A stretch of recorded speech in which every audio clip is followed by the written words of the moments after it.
شما اغلب یادتون نیست قبل از انقلاب رو. عجیب بود، هم اینجا هم بعضی جاهای دیگه. ما عراق رفته بودیم، یه سفر عتبات مشرف شدیم، هر کار کردیم برای نماز صبح نایستاد، توقف نکردیم، نمیشد، جوری تنظیم کرده بودن. بنده مجبور شدم در اون اواخر قطار خودم از پنجره بندازم بیرون، چون نمیشد در داخل قطارم کثیف بود، جوری بود نمیشد نماز خوند که نماز بتوانم بخوانم. نزدیک ایستگاه بود یا اوایل ایستگاه بود. یه لحظه اجازه بدین، من معذرت میخوام مقام عثمان، ادب نباشه خدمتتون. عرض کنم که مقام شما به خاطر حماقت طبختون همه داستان رو تعریف نمیکنید. یه جمله میگید از قطار پریدم پایین و رد میشید. حالا تو بشنو این داستان رو از بنده. من خودم راننده اون قطار بودم، خدمت حضار دارم عرض میکنم، خودم راننده اون قطاره بودم، همچی داشتم میروندم 1 2 3 4 5 6 7 8 داشتم گوله میکردم میومدم. یهو نگاه کردم تو آینه بغل، یه چپ راست نگاه کردم، یه جسم سیاه که همین خود مقام عثمان باشن از پنجره خودشونو پرت کردن بیرون. رو همون هوا که داشتم پرت میکردم بیرون، 2 تا پشتش، 3 تا نیم بارو، آفتاب بالانس، مهتاب بالانس، رو همون هوا یهو هوا رو در آورد، عمامه رو گذاشت کنار، دور کرد نماز، همونجا هم 10 دقیقه رو هوا خوابید. اما تو جاده بودیم تا رسید پایین. خلاصه اینجوری بود. یهو من برگشتم تو جاده رو نگاه کردم. شما یادتونه من خودم قشنگ یادم، یهو برگشتم همین جاده رو نگاه کردم که همین ریل باشه. یهو دیدم یک ماشین گنده رو ریل وایساده. اومدم بزنم رو ترمز که دیدم مقام عثمان یه دست شواش اینور ماشینه، یه دست شواش اونور ماشین، الک و تلک و الک و تلک و الک و تلک، قطاره رو شونه مقام عثمان رد شد که ما دیگه خلاصه از این خطر جستیم. بعد 3 تا ایستگاه جلوتر، حالا شما خودتون خبر ندارید ولی ما گفتن 3 تا ایستگاه جلوتر خبر آوردن که 2 تا هواپیما و 3 تا کشتی هم نجات دادین شما. البته اون قطاری که بنده رانندش بودم با این قطاری که الان داره از روی مقام عثمان از روی شونه‌شون و خلاصه کت و کول ایشون رد میشه، تومانی $2 توفیر داره. قبول دارین شما؟ الان که داریم اینجوری. حالا دعوت میکنیم از حاج رحیم کذاب بیاد خلاصه نطقشو بکنه. رحیم بیا.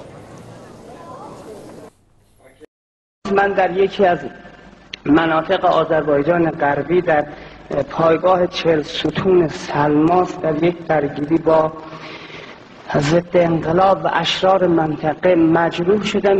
18 تا گلوله مستقیم خورده بودم، رو زمین افتاده بودم.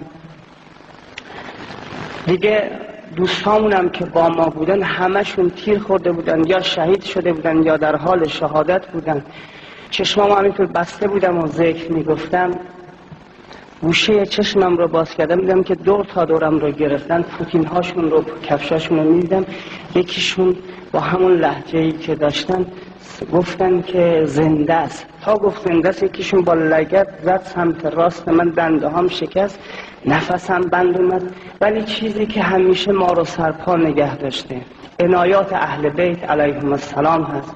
لگد دیگر خود سمت چپ من، دنده های سمت چپم هم شکست. حالا هر دو دستم شکسته، استخوناش ریخته بیرون، پاهام شکسته، روده هم ریخته بیرون. یکیشون با قنداق تفنگ به پس گردنم زد و بعد من که به صورت افتاده بودم به پشت خوابوندن با کفش، یکیشون رفت رو صورتم یک چرخشی داد، این لبهام پاره شد. هرچی تای کفشش بود رفت تو دهنم، من چشمام پر از شن و ماسه شد.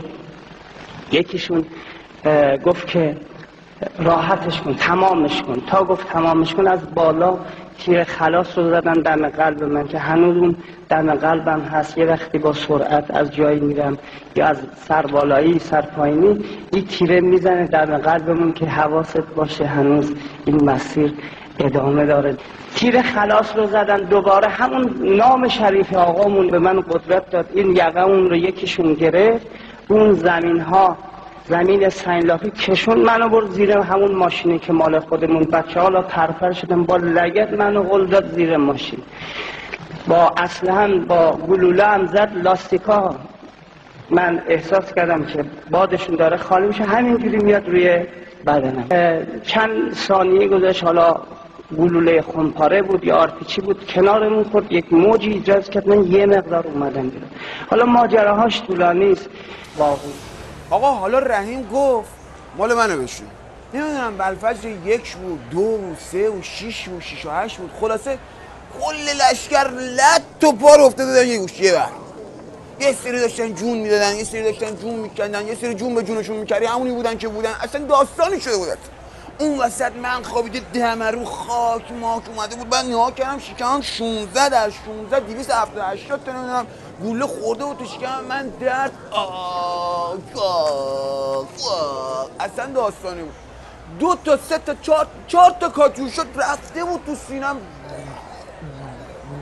اصلا 2 تا گوله توپم خورده بود تو این پام که اصلا یه نشم عمل نکرده بود. خودم الان دقیق یادم نیست. همونجا بود که به خودم گفتم بابا پا میخواد چیکار کنه. ذکر امامو چسبیدم. یه ذکر امامو. همون حال و هوا بودم که دیدم رودم اینجوری پرت شده تو شکمش که از پشت زده بودم. روده افتاد رو خاک ریز، یه سرش هم لوله تانک عین بنده رخت. روده رو گرفتم تنابی رفتم بالا خاک ریز. نها کردم این ور نها کردم مامورا دارن میان. تا مامورا رو دیدم معده ناکس که تا حالا این ور خاک ریز افتاده بود، منم کار به کارش نداشتم. 2 تا پا داشت، 2 تا پای دیگه قطع کرد، در رو گوله کرد رفت. حالا من کورمال گشتم ببینم این منور چیزی از بدنم مونده. نها کردم قلبم افتاده اونجا. قلبه رو برداشتم گذاشتم تو جیب ساعتیم. حالا گفتم بابا قلب میخواد چیکار کنم؟ دوباره چیکار کردم؟ ذکر امامو چسبیدم. دیگه اونجا بود که ذکر امام خیلی کمک کرد. همه حالا هوا این برای ناکن اگه یارو هیکلی انقدی دشمن اومده بالا سرم با پوتین گذاشت تو صورت ما به چرخون، انگار که داری مونی نکس میکنی، انگار شیرموز داری مونی نکس میکنی. چرخون پاشو که برداشت یه نها کردم ته پوتینش. دماغم اونجا چسبیده بود کف پوتینش. اونجا بود که دیگه اصلا این داستانه که برام پیش اومد چشم با دهنم قاطی شد. الان من خودم با دهن نگاه میکنم، با چشم غذا میخورم. حالا از اون وضعیت فقط یه دنده سمت راست اون زده بود بیرون سالم. آک تا اومدم به خودم بجنبم یارو دشمنه هیکل گوله اومد زد دنده رو چاق کرد، کلاچو گرفت گیربکس ریخت پایین. ما رو داره این وسط بی گیربکس و بی کلاچ و بی گاز و بی دنده و بی ترمز. گفتم بی خیالش ذکر امام بچست. حالا ما رو با این وضعیت گرفت خرکش انداخت زیر تریلی. 14 تا 17-18 تا تریلی اومدن از اون رد شدن با 18 چرخ و بارم روشون بود. همون موقع بود که 16 تا بمب دورم منفجر شد. این پرت کرد منو، این موجش من رو هوا لک از کنارم رد میشد. اون ولی یهو حاکم شاهین از بغلم رد شد، کفتر و گنجشک و اینا افتادم تو مرقد امام راه.